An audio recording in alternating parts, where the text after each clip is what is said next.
इस लेक्चर में हम बात करेंगे characteristics of organic compound. Organic compound के कैरेक्टरिस्टिक्स क्या है। जैसे कि हमने ऑर्गेनिक कंपाउंड के डिफिनीशन पे ये डिस्कस किया था कि ऑर्गेनिक कंपाउंड क्या होते हैं। वो तमाम ऐसे कंपाउंड जिसमें कार्बन, हाइड्रोजन और उसके डेरिवेटिव्स हो, तो ऐसे कंपाउंड को ऑर्गेनिक कंपाउंड कहा जाता है। तो अब आप देखिए कि जो ऑर्गेनिक कंपाउंड का जो पहला फीचर है, पहला जो कैरेक्टरिस्टिक्स है, वो इसका कंपोजिशन है। यानी कंपोजिशन का मतलब ऑर्गेनिक कंपाउंड का जो मेन जो बैकबोन है वो क्या है। तो बेसिकली ऑर्गेनिक कंपाउंड का जो बैकबोन जो एसेंशियल जो कंपोनेंट है वो कार्बन होता है। यानी कार्बन के अलावा ऑर्गेनिक कंपाउंड का कोई वजूद ही नहीं होता है। अगरचे कुछ ऐसे भी कंपाउंड हैं जो कि हाइड्रोजन के बगैर भी वो ऑर्गेनिक कंपाउंड हम कंसीडर करते हैं। मिसाल के तौर पर देखें CCl4 है। अब CCl4 में हाइड्रोजन नहीं है, तो आल दो हाइड्रोजन कुछ कंपाउंड में मौजूद भी नहीं होता है, लेकिन फिर भी कार्बन के अलावा ऑर्गेनिक कंपाउंड का कोई वजूद ही नहीं है। तो इसलिए हम कह सकते हैं कि carbon is the essential constituent of all the organic compound, या हम ये भी कह सकते हैं कि carbon is the backbone of the all the organic compound. इसके बाद जो दूसरा पॉइंट है वो ये है कि जो ऑर्गेनिक कंपाउंड्स होते हैं ये कंबस्टेबल होते हैं। यानी ये नेचर में ये जलने वाले होते हैं। ये जलने वाले इसलिए होते हैं, इनके अंदर कार्बन में जो है ना, ऑर्गेनिक कंपाउंड में कार्बन की परसेंटेज ज़्यादा होती है। अब जिस चीज़ में कार्बन की परसेंटेज जितनी ज़्यादा होगी तो इसके अंदर यानी जलने की यानी कंबस्टेबल होने की सलाहियत क्या होगी, बढ़ेगी। जैसे कि मैंने कोल के वीडियो में आपको मैंने पढ़ाया था कि जो एंथ्रासाइट होता है वो सबसे ज़्यादा इसके अंदर जलने की सलाहियत, इसमें एनर्जी सबसे, क्योंकि इसके अंदर कार्बन 95% पाया जाता है।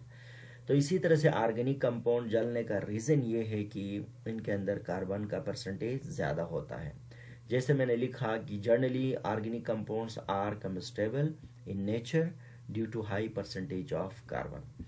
इसके बाद जो तीसरा पॉइंट है वो ये है कि मेल्टिंग और बॉइलिंग पॉइंट। देखें, मेल्टिंग और बॉइलिंग पॉइंट का ताल्लुक है इंटरमॉलिक्यूलर फोर्सेस से होता है। हमें पता है ऑर्गेनिक कंपाउंड के अंदर कोवेलेंट बॉन्ड होते हैं, और जिस चीज़ में कोवेलेंट बॉन्ड होगा इनके अंदर वीक इंटरमॉलिक्यूलर फोर्सेस होगा।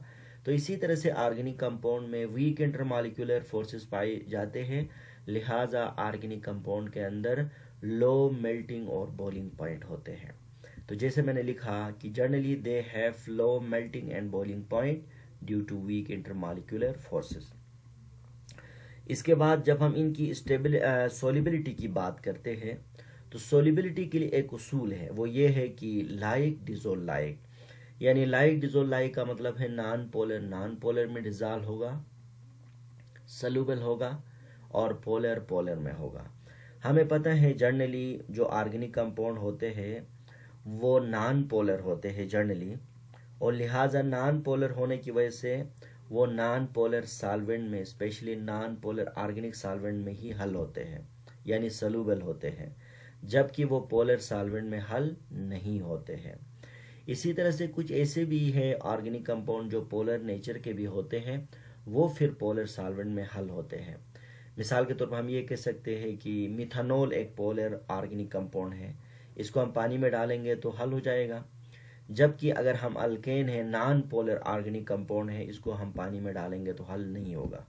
तो जैसे मैंने लिखा, according to like dissolve like, generally organic compounds are non polar in nature, therefore they are soluble in non polar solvent. का मतलब है organic solvent but insoluble in the polar solvent water. इसके बाद है नेक्स्ट पॉइंट है stability है। देखें, अगरचे ऑर्गेनिक कंपाउंड का मेल्टिंग और बॉइलिंग पॉइंट कम है, लेकिन जब हम इनको डिकम्पोज करते हैं तो ये हाई टेम्परेचर इनके लिए दरकार होता है। इसका रीज़न क्या है? देखें, डिकम्पोजिशन का ताल्लुक है केमिकल बॉन्ड से, और जबकि बॉइलिंग और मेल्टिंग पॉइंट का ताल्लुक है इंटरमॉलिक्यूलर फोर्सेस से।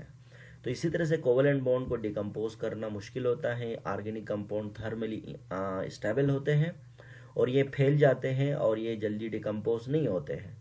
तो अगरचे इनके अंदर वीक इंटरमॉलिक्यूलर फोर्सेस है, बॉइलिंग और मेल्टिंग पॉइंट तो कम है, लेकिन थर्मल डिकम्पोजिशन का मतलब है कि इसके अंदर पॉलीमर्स मोनोमर बनाते हैं, तो इनके लिए अच्छा खासा टेम्परेचर दरकार होता है। जैसे कि मैंने लिखा कि generally they compose into simple substance at high temperature but low melting और बॉइलिंग पॉइंट।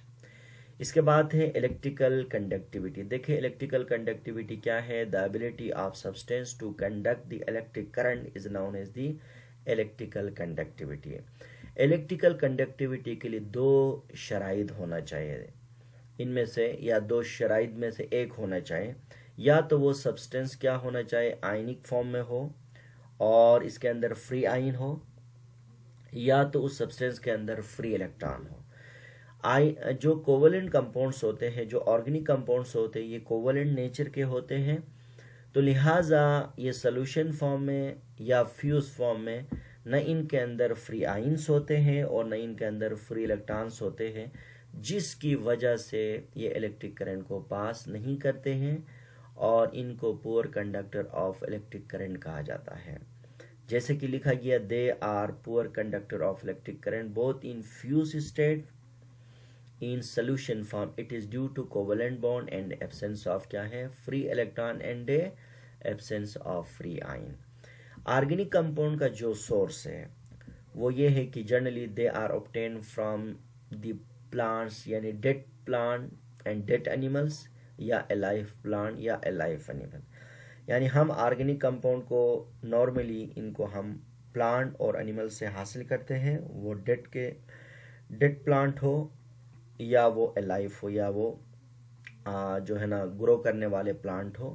तो क्योंकि ऑर्गेनिक कंपाउंड प्लांट और एनिमल से हासिल किया जाता है, यानी इनका जो मेन सोर्स है वो प्लांट्स और एनिमल है। तो most of the organic compounds are obtain from the plants and animal source. इसके बाद लास्ट पॉइंट है वो ये है कि रेट ऑफ रिएक्शन। जनरली ऑर्गेनिक कंपाउंड का रेट ऑफ रिएक्शन जो है वो बहुत ही स्लो होता है। स्लो इसलिए होता है, इसके अंदर कोवलेंट बॉन्ड होती है और कोवलेंट बॉन्ड के लिए पहले इसको तोड़ना पड़ता है, फिर जोड़ना पड़ता है। और जबकि आयनिक जो बॉन्ड होती है वो पहले से ही सोल्यूशन फॉर्म में, यानी आयंस फ्री होते हैं और वो डायरेक्ट ही जुड़ जाते हैं। तो हम ये कह सकते हैं कि जो रेट ऑफ रिएक्शन है ऑर्गेनिक कंपाउंड का स्लो होता है। रीज़न ये है कि इनके अंदर कोवलेंट बॉन्ड होती है और पहले कोवलेंट बॉन्ड को तोड़ना पड़ता है, फिर वो बॉन्ड जुड़ जाती है। तो इसीलिए लिखा गया कि ऑर्गेनिक कंपाउंड का जो रेट ऑफ रिएक्शन है वो स्लो है, और इसका रीज़न ये है कि it is due to breaking and making of the bond, क्योंकि कोवलेंट बॉन्ड पहले टूट जाती है और फिर वो जुड़ जाती है।